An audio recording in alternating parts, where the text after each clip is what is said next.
Hi and welcome to the first official video of the Revise with Jen series. As you can tell, I have changed the angle. It's mainly because I'm balancing my phone on a stack of books, so very professional around here. Today's video is going to be general revision tips. I was going to start off nice and easy with a bit of background for revision because you can't really revise without knowing the basics. So I don't want to go straight into different topics like before I'd given you just a little setting. So I'm just going to use my iPod and go through all the little tips that are on my blog, Revise with Jen. I'll leave a link down below. And yeah, I will expand on them a little bit more than I can actually in my blog itself because typing takes forever. I do try to upload regularly, but it doesn't as much. But yeah, so we're going to go through them. So step one is prepare, and I really feel this because I tried recording this video 3 times on a camera, realised the quality was terrible, the battery kept running out, so in the end I've just given up and gone with my phone. But no, I definitely should have prepared a little bit more before starting this. I've learnt my lesson there. But basically get all your revision resources in one place. So say if you're studying at your desk, the dining room table, the floor, gather everything you need, calculators, pens, pencils, before you start, because then it will help you keep you focused. You won't have to lose your train of thought, and you won't have to be rushing around the house trying to find things. Like I know I've been halfway through a chemistry paper before and forgotten a calculator, so I've had to run all the way back downstairs, come all the way up, and by that point I'd lost my train of thought. It was a timed paper and I was just wasting time. So I definitely learned to get everything ready beforehand. It saves a lot of stress and hassle in the long run. Okay, so the second point is take breaks. The concentration begins to fall after 20 minutes on average. I'm just going to take this time to say whatever I'm saying here is just helpful guidelines of what I've read, what I found helps me revise. But I'm not saying this applies to everybody. Everybody is unique. Do what works best for you. But these are just little guidelines to help you point you in the right direction if you don't actually know where to start. Okay, so take breaks. So whether that's 15 minutes every hour, 5 minutes every 30 minutes, 5 minutes every 20 minutes, just take little breathers, go outside, get some air. If you don't want to go outside, just open a window, pace around your room, go downstairs or wherever and get some snacks, a drink. I'm going to be doing a separate video later on about what sort of snacks to eat when you're revising. That'll be a different video. Yeah, just take a break because you'll go back into your revision feeling so much more refreshed and with a clearer mindset, and you'll probably pick up mistakes you made before and you'll be less likely to make mistakes in the future if you've just got a completely refreshed mind, which breaks can provide. But do what works best for you, obviously. Like if you would rather take breaks every 20 minutes, do so. If you'd rather take longer breaks every hour, you do you. Point number 3 is maximize your time. So instead of trawling through hundreds and hundreds of notes, use methods like flashcards, trash or treasure, which if you don't know is when you highlight the key parts of text and remove it from the main part, so you've got all the key information in one place instead of a load of waffle. And try making the cues simpler each time, so you end up with like a whole passage of information condensed down to just a few words, so then if you recall those keywords, then you can remember the rest of the passage. So for me, if somebody said psychology, I would just go through all the topics that I've done in a broader sense. But if they were to narrow it down to say attachment, I'd probably go through all the key studies in attachment. Yeah, but don't just look at the keywords and try to memorize it every time. Sometimes look at the keywords and then read the passage of information that goes with it. Because the last thing you want to do is just remember those words and nothing else. Because keywords, yes, get you marks, but so does the rest of the information. So make sure you balance it out of what you're doing. Don't trash and treasure literally everything because that will not be good. Flashcards are really good because you can get other people to test you on them. Yeah, I just really like flashcards, I think. Make a study schedule. So what I find is absolutely vital for me now, where it never used to be so much. Like at GCSE I didn't have one, even though everybody was saying make a revision schedule. I never really did because I didn't feel like it would be productive for me. But then I hit A-levels and it hit about January and I thought, oh, I should probably have a revision schedule, purely just to keep myself on track and focused. I will show you mine. Okay, so this is my revision schedule. As you can see, it's probably got two sides, purely because there's different days of the week and different weeks that we had on my school timetable. This is an old one from this year, and I've colour coded it according to my lessons and teachers. So, and at the bottom, I don't know if you can see, oh, I have scheduled in free time, and that's always important, scheduling free times and revision breaks, such, and extracurricular activities as well, because they're still very important. So I've scheduled in Dutch practice, French practice and keyboard.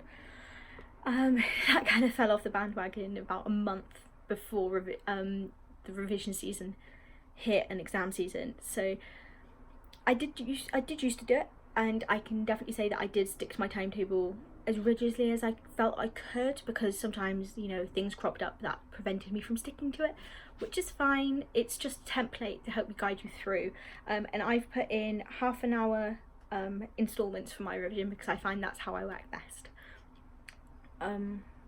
So the next point I have is to find subject and exam board specific websites. There are literally about 6 exam boards, and they all have their own different thing that they want for their examinations. So if you can find your specific exam board out, so AQA, Edexcel, WJC, go on that website, find your subject you're taking, and they normally have things like examiner reports, exemplar answers, resources in general, and use them because they are tailor-made by the exam board for your specific exam, so they're much more accurate than you would get from, say, I don't know, TES or getrevising.com. Although they are really good websites, these more tailor-made, they are very limited, but they're really useful. I don't know if you can see in the background up there, in fact I'll show you closer. They are exemplar,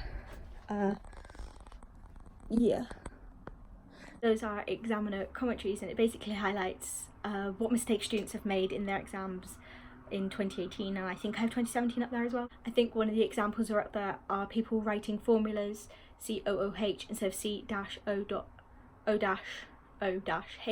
so it's showing all the bonds between atoms, which is really good because that's something I used to do, and then I saw, oh, it's not going to get me a mark, so I didn't do it. So it really helps fine-tune what's going to get you marks and what isn't, because the last thing you want to be doing is thinking you've put something that is correct but it's not correct enough to get you the mark.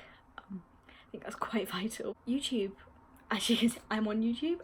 There are hundreds if not thousands of revision videos, and I am going to be adding to them, I'm afraid, but I'm going to be making them hopefully slightly different to the ones out there already, because I'm going to focus on the ones that I personally couldn't revise myself. Like, there was one particular topic that I was searching and searching and searching for, and I just couldn't find it, so I thought, oh well, I'm going to add that one myself, because then I've added something different and inventive to the pool.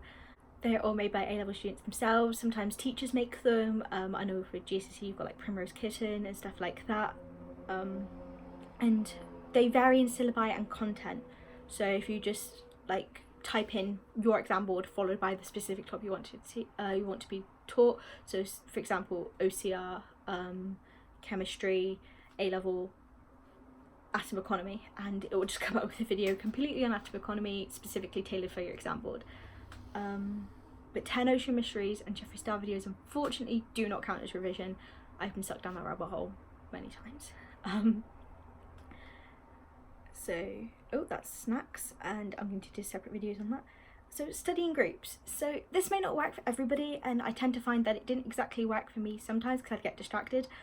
Each person could learn a part of the syllabus and teach it to the rest of the group, because teaching is a really good way of learning yourself, because then you can explain it in layman's terms, for example, and how to do that particular thing. So then you're understanding it yourself, because you can't teach something you don't understand, basically, although I'm having a very good shot at doing that here.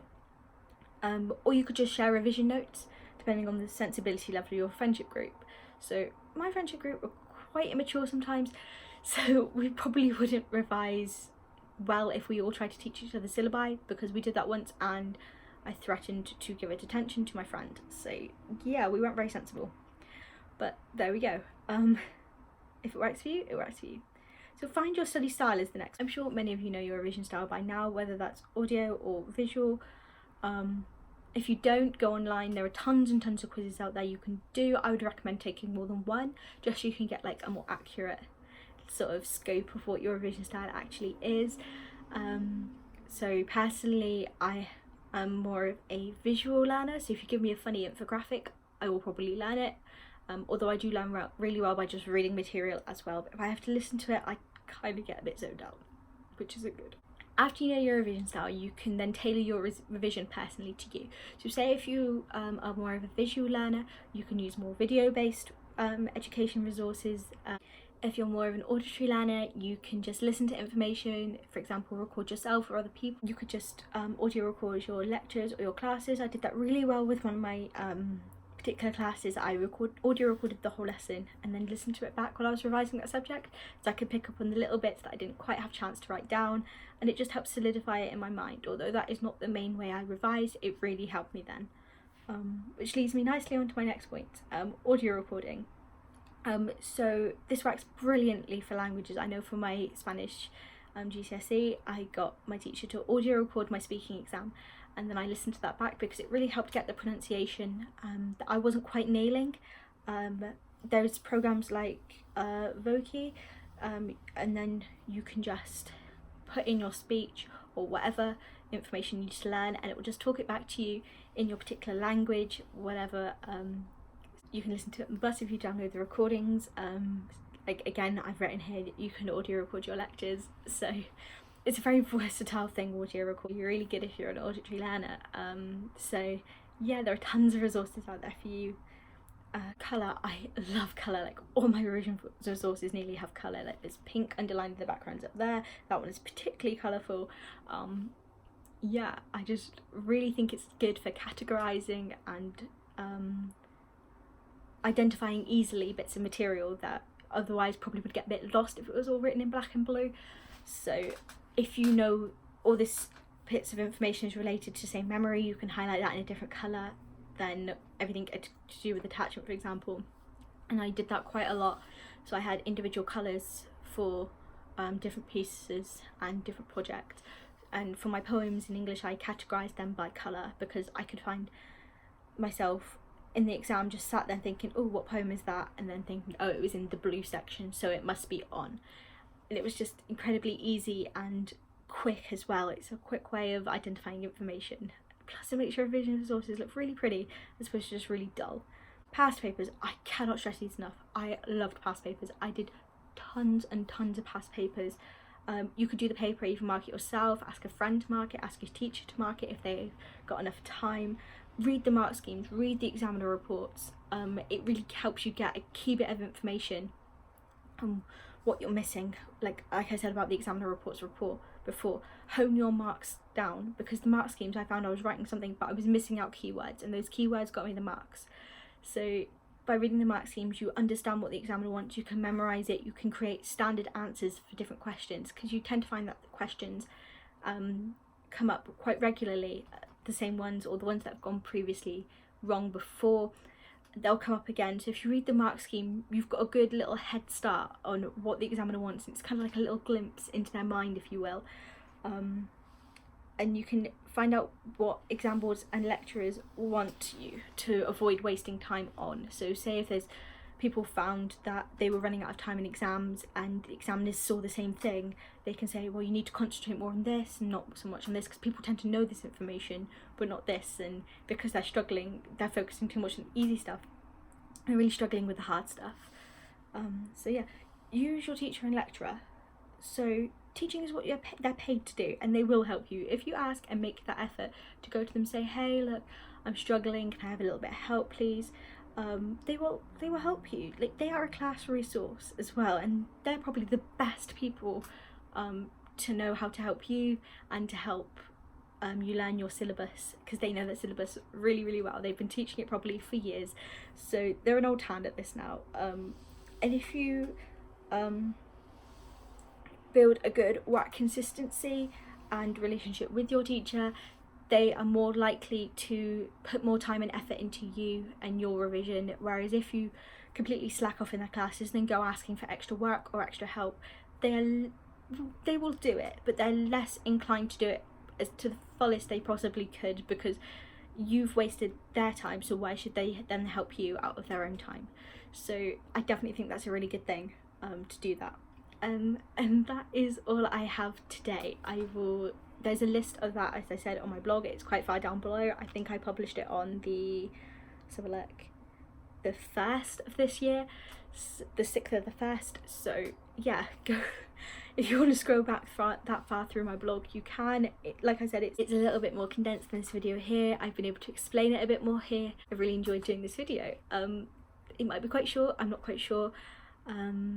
And if I think of any more points, I will write them down and do a separate video on them. Like I said, I'm still learning, and if you've got any key points, like I said, leave them in the comment below or email me with them. My email will always be in the description box. So yeah, have a fabulous day and good luck.